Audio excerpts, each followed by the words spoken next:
Pastel paper can be challenging to work with because it's paper. It's not a solid surface like a stretched canvas or a board, and sometimes it looks like this, especially after we get it wet.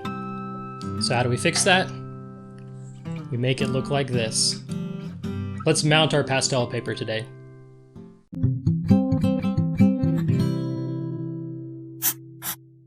So some pastel papers are known for curling, and others curl just because you buy it in bulk and it comes rolled up.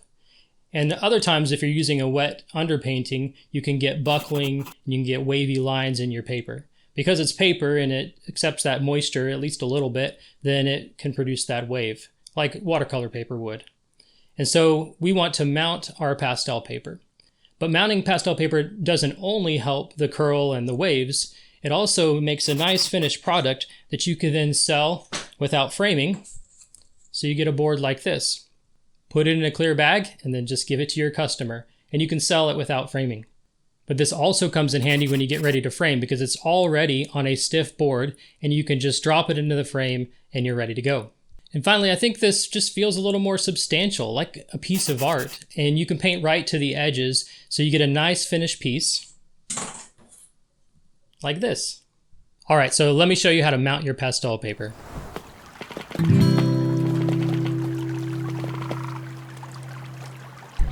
All right, let's run through everything you're going to need to be able to mount your own pastel paper. First of all, you're going to need a cutting surface. A cutting mat like this is great, especially with the grid lines on it. It helps to measure out your paper and measure out your foam core. But at least have a surface that you can cut on using a razor blade. And then the next thing you're going to need is a razor blade. Something with a sharp blade, an X-Acto knife can also work, but you're going to want a fresh blade. And I find that these box cutter blades work better than an X-Acto knife. Next, you're going to want a pencil to mark out your lines where you're going to cut. You're going to want a T-square or some kind of straight edge, but a T-square works great for measuring out your paper and your foam core. Next, you're going to want a squeegee of some kind to press down your adhesive. And this is a hard plastic. This one's from 3M. It came with a roll adhesive that they used to sell, but they've discontinued. But if you don't have something like this, or you can't find something like this, you can use a credit card. That works pretty well. Next, you're going to want some kind of adhesive, but the adhesive needs to be acid-free, needs to be archival. And this is very important because acid in your materials can yellow your paper over time, can end up destroying your painting. And so you want to make sure that all the materials you use are archival, from the paper that you are creating your art on, to the foam core you mount it to the adhesive that you use. I use an adhesive called Goody 870, and it comes in a roll like this. And I buy it from a company called Talus. I'll put a link in the description below. They make another product called Goody 831. 831 is a thicker adhesive, but I find that this 870, which is a little bit cheaper, works just fine, works great. Some artists use a spray adhesive, but I've found that that's pretty messy and I don't want to deal with the overspray and all of that. Next, you're going to need a mounting board of some kind. Some artists use gator board or matte board, like you would use in framing. I use foam core. So this is the foam board that you would use for your science fair project when you need to make a display or something like that, except this is archival. This is acid-free foam core. There are several sources for this. I get this from Jerry's Artorama, and I buy a big box of it, and it works really well. It comes in large sheets, and then I cut it down. And then finally, of course, we need our paper. And it could be any paper that you prefer. I'm using Fisher 400 here. Which is difficult to find right now because of production problems, but UArt, this is great for UArt, this is great for pastel mat, many other types of paper. And one of the reasons that you're going to want to mount your paper is because of curl, like you see here. Now Fisher doesn't usually curl that much, but I get it on rolls in larger sheets and then cut it down, so since it comes rolled up, then it comes with a curl.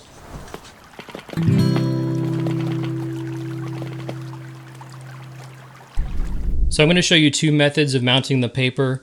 One method would be if you have paper that's already pre-cut. So a lot of times when you buy your paper, you're buying a pack of it that comes in 9 by 12 sheets or something like that. So the paper is already pre-cut to the size that you want.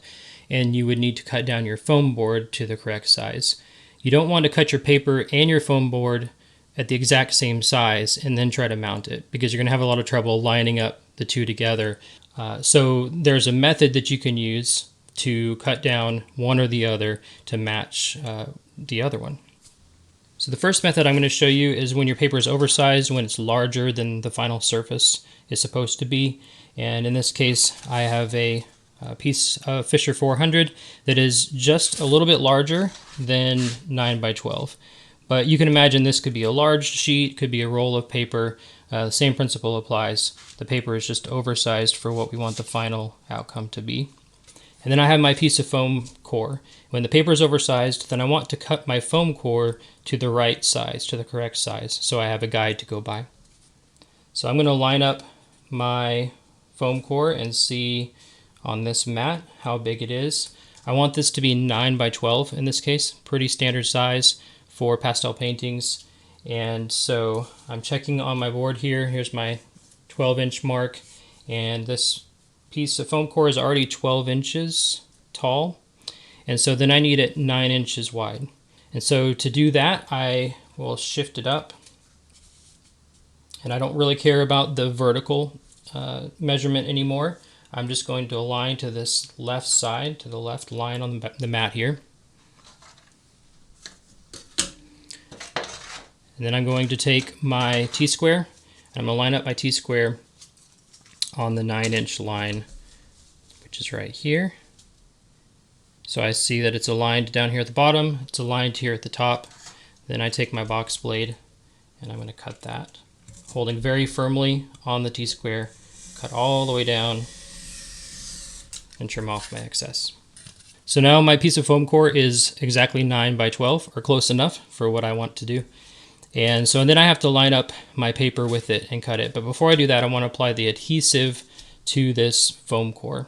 So I'm going to take my adhesive roll, and I need to roll out enough to be able to mount my paper to it. Obviously it's very sticky, so it can be a little difficult to manage, but if you try to hold it on the edge, like so, hang the roll off the edge of your cutting mat, and that'll keep it from rolling back. Hold down your corner, and then I'm just going to put my piece of foam core down on top of the adhesive. And notice I'm not lining up edges. I don't care about that because I'm going to trim it. I'm going to cut it to fit. This does produce a little bit of waste, but it's so much easier than cutting a piece of adhesive and cutting a piece of foam core and trying to line up the two together. That just never works.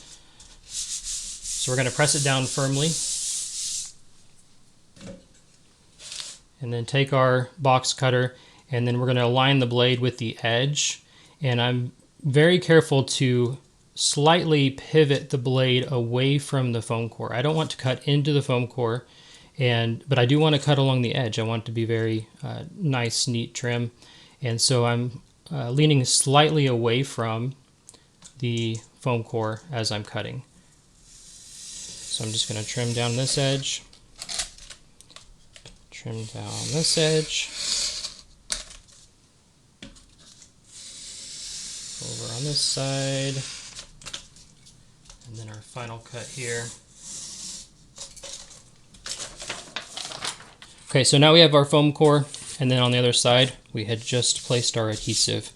This adhesive is fairly airtight, so it can get bubbles in it, and that's what your squeegee is for, or your credit card. So you want to start from the inside and just push your way out. I usually go to each edge, from the middle to the middle of each edge, like so, and then work into my corners. But just pay close attention to where those bubbles are. Make sure you're pushing them out. Then the other thing you want to do is to make sure that the edges of your adhesive are firmly attached to your foam core. If the adhesive is going to peel off from your foam core, and this adhesive works great, it typically doesn't peel off, but if it's going to, then it will be on the edges, especially at the corners. And so you want to just take the side of your squeegee here and firmly go along all of those edges and into those corners. Now you don't want to press so hard that you deform your foam core. Obviously foam core is made of foam, and so you could depress it and deform it a little bit. So you have to be careful about that, but not too careful. It's pretty strong, it's pretty sturdy. Okay, so now we have a piece of foam core with adhesive attached to it. This adhesive has a backing, so this is not sticky here, just like a sticker has a backing. Depending on which adhesive you're using, this step can be a little challenging, but this Goody product really works really well to allow you to peel back that backing paper.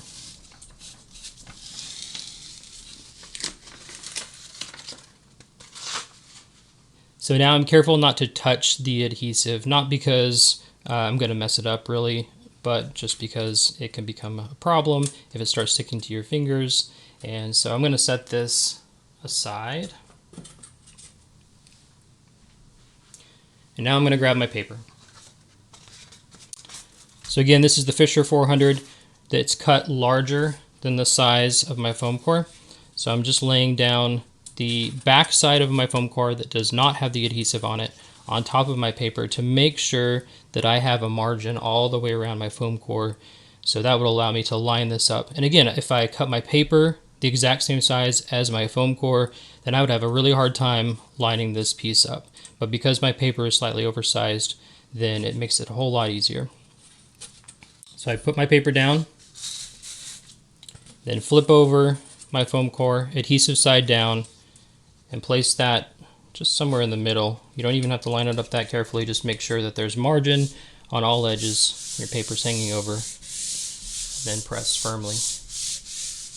I want to pay close attention to those edges and corners for the same reason as before, especially if your paper has a lot of curl to it, then it's going to want to curl off of this board. That's what we're trying to prevent. So pay close attention to those edges and those corners. So now that the paper is firmly applied to the foam core, now this is all one piece, and this is great for our artwork and great for framing. It makes that all easier, and I just need to trim the edges. And again, I want to use a very sharp, usually a brand new box cutter blade, because you're cutting through sandpaper if you're using a sanded paper, and that sandpaper is going to dull this blade eventually. And so I find it's better to, number one, cut from the back side of your sanded paper. So you can see I'm cutting this direction, which is easier anyway when you're using this method. But anytime you cut your sanded paper, cut it from the back side and then use that new sharp blade. Change your blade often. So same method as before when I was cutting the adhesive and trimming it.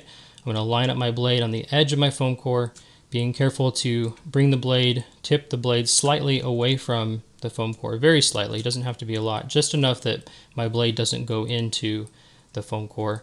Then using the foam core as the straight edge, I'm just going to run down the edge here and trim this paper off.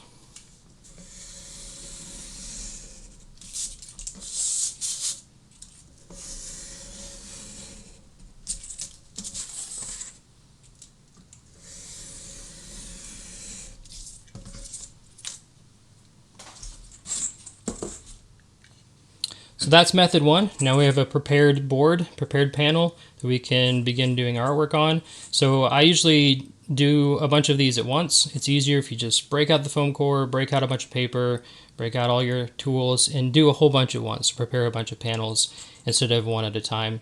Just take that extra time, do it all at once. It'll be more efficient and you'll have a bunch ready. So then the next time you're ready to paint, for the next several days, several weeks even, you have something to paint on. You just pick them up and go. All right, let's go to the other method. Hey, real quick, if you're enjoying this video, please consider liking it, subscribe to my channel, hit the notification bell, and let's get back to the demo.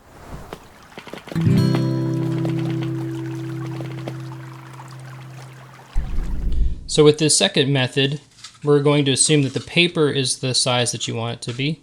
And this is the case many times when you buy a pack of pastel paper. It's usually already pre-cut to maybe 9x12. It's a pretty common size again. And so I don't want to cut my paper down, and I want my final surface to be 9x12, and so I want to leave my paper as it is. So here's my paper I'm going to use just for a small study paper. And here's my foam core, and we're going to just do the opposite. Whereas before the paper was oversized, in this case the foam core is oversized. Same principles all apply. And so you can see here my paper is smaller than my foam core. So cut you out a piece of foam core that's just a little bit bigger than the paper that you want to mount. And then we're going to reverse the process a little bit, and we're going to start with our paper.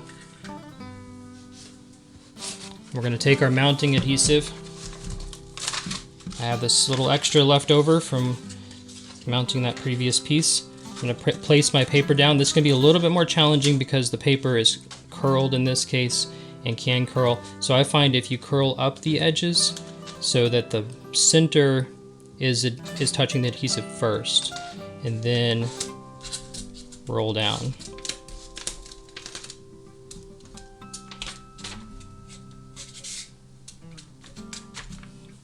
Just firmly press that. Be careful not to get any adhesive on the surface of the pastel paper. We're going to trim along the edge of the paper, just like before. But because your paper is much thinner than your foam core, this process can be a little bit more challenging as you try to follow along those edges. But you're going to get another chance to trim this when you mount it to your foam core anyway. So it doesn't have to be super precise. So now we have our piece of paper with the adhesive on the back. We need to squeegee that down and make sure that it's not going anywhere.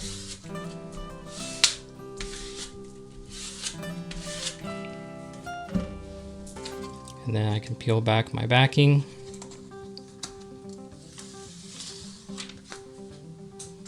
Now I have my paper with the adhesive on the back.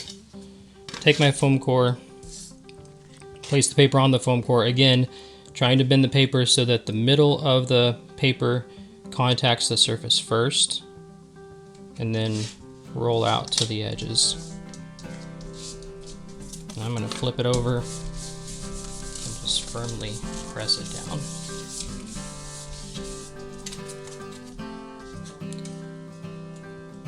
And then trim the excess foam core. Same thing here, I am using the paper as my straight edge this time, so I want to be careful it's not as firm as the foam core, but it still works great. It's still angling that blade slightly away from the paper so I don't cut into the paper. And now my piece is complete. I can trim off or pull off the little tag ends. And now this is ready for painting, ready for framing, and good to go. So I don't always mount my pastel paper. Sometimes if I'm just doing some studies, some small studies, I'll leave it unmounted. But when I do mount it, I'm always glad that I did. It makes a nice smooth surface, a solid surface to paint on. It comes out looking professional, like a piece of art, and it's great and it's ready for framing. And if I don't want to frame it before selling, then I can just put it in a clear art bag, like I mentioned before, hand this to the customer, and it's ready to go. So try this out, and if you have any questions about mounting your pastel paper, please leave those in the comments, and I'll try to answer you, or I can make another video about it. All right, now go make something.